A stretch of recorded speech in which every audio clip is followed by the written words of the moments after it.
YouTube. It is a pretty nice day in Vegas. Pretty nice day in Vegas. Here's some food for thought.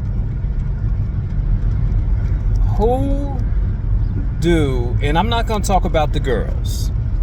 Not going to talk about the girls. I'm going to talk about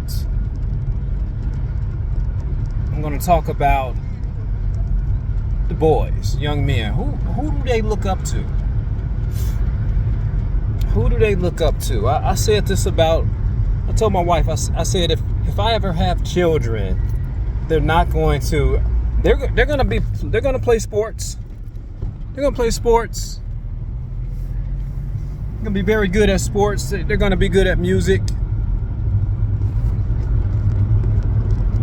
You know, just looking at our genetics.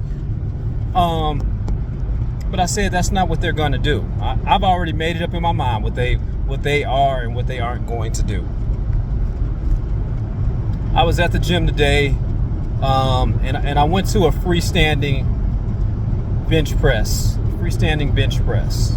not the Smith's machine, and I noticed that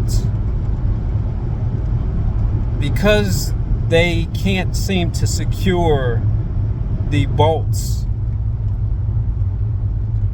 inside the flooring properly, the bolts rip out of the bench itself, and you can look down the whole row, and all these bench presses are backing into the other machines. The other sets that's behind them, there's no clear path to walk through. And number one, in my mind, I said this is a fire hazard. This is a safety hazard. This is an accident waiting to happen. So I literally began pulling all the weights off the bench press just to move the bench itself. The bench itself has got to be probably about 60 to 80 pounds. Just to move that into a proper positioning where it would give you the room in the back to go behind the bench so you can spot the person, and also not touch the other bench and move around freely without having to step over weights. And a guy by the name of Scott noticed me doing that, and he was like, yeah man, they need to have somebody fix this. And I said, well, they used to have this bolted into the ground, but what happens is because these are individual bolts on the machine, they rip out of the flooring structure.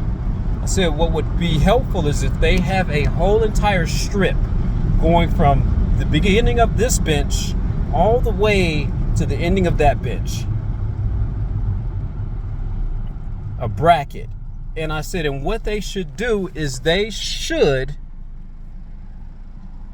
then proceed to not nail in, but screw the bolts in. I would probably go about maybe 3 inches down, 3-inch lug bolts into the structure, going along the whole bench side, and have the benches either backing into a bracket or backing into kind of like a stopper.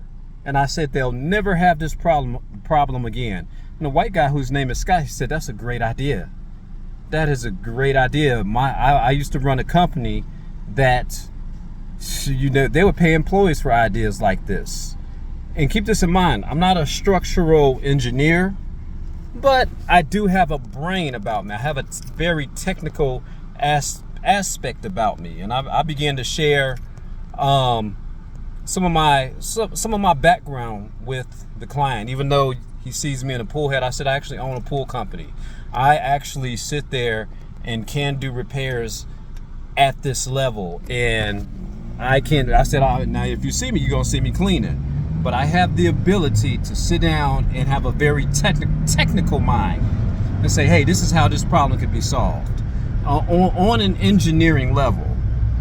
Even on a chemical level, that's my background. And I said, number one, I said they need to pay the guys more. They need to pay the guys enough to care. It's a private owned company. I've already done the research on how much they're paying each client or each employee. And I took about how much they take in versus how much they pay out. I already knew this information. I said, pay the guys a little bit more, and that will help them, care about their job. And he said, well, they got a lot of guys just standing around, which is true. They got people just standing around and training, blah, blah, blah. I said, I would even make that part of a training aspect. If you are going to train at this gym, and we'll pay you for it, but make sure these areas stay clean. If you're making a living here, this is your house, keep your house clean. But going back to our young men, who do we have like that to speak to our young people to say, hey, you actually have a brain? Your only talent is not just with the ball or shucking and jiving. You actually have a brain on you. And if you look at me, you can't judge a book by its cover, but I can sit down and analyze a problem and say, well, this is the problem, this is how it can be solved, blah, blah, blah, blah, blah. And when Scott, who is about, how old am I, 47, 57, 58, 59, 60, 61, who's 14 years my senior, says, man, that's a great idea, I've got a brain on me. A very, very technical brain. So who do we have as far as our young boys looking up and saying, hey, man, that's a smart dude, I want to be like that dude?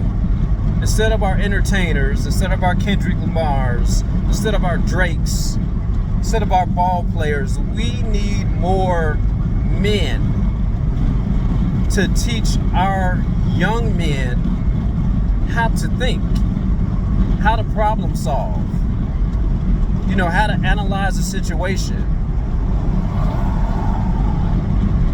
That's something with the, that I'm thinking about with the Pay It Forward Youth Foundation. I say, hey, this is the goal here.